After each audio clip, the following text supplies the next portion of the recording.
Hello everyone, here are the latest market news on October the 23rd, 2020. Goldman makes up for one MDB corruption incident. Goldman Sachs Group Inc. on Thursday said it was returning $174 million in compensation to management and agreed to pay $2.9 billion for its role in the 1MDB corruption scandal in Malaysia. This is the largest fine ever levied for violating for Foreign Corrupt Practices Act. It's supposed to lift a cloud that was hanging over the bank for years. Goldman shares rose 1.4% on the news. Under the terms of the deal, Goldman agreed to pay a $2.3 billion fine for violating anti-bribery laws and to remove $600 million from illicit proceeds as part of a deferred prosecution agreement. The bank also agreed to have its Malaysian subsidiary plead guilty in a U.S. federal court on Thursday, a win for a prosecutor who rarely get legal person to plead guilty. Between 2009 and 2014, Goldman bankers paid more than $1.6 billion in bribes to foreign officials in Malaysia and Abu Dhabi to win the 1MDB business. European stocks vary after U.S. debate.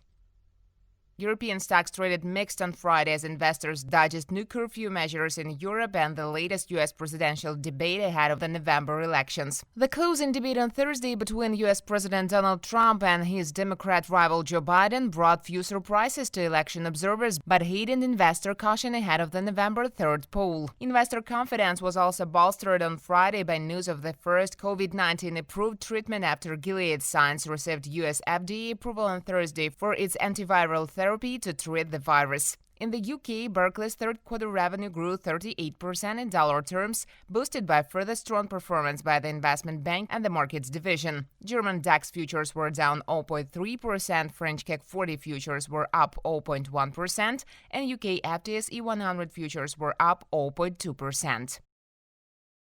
Coca-Cola breaks out of isolation with profits.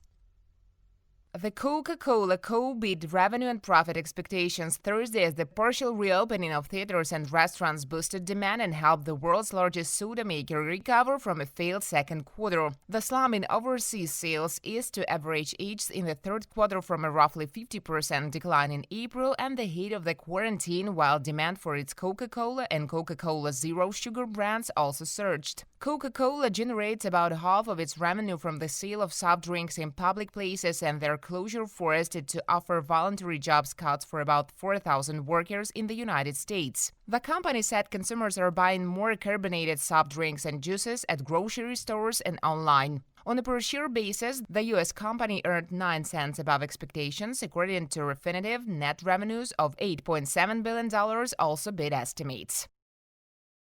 UK recovers with record retail sales growth.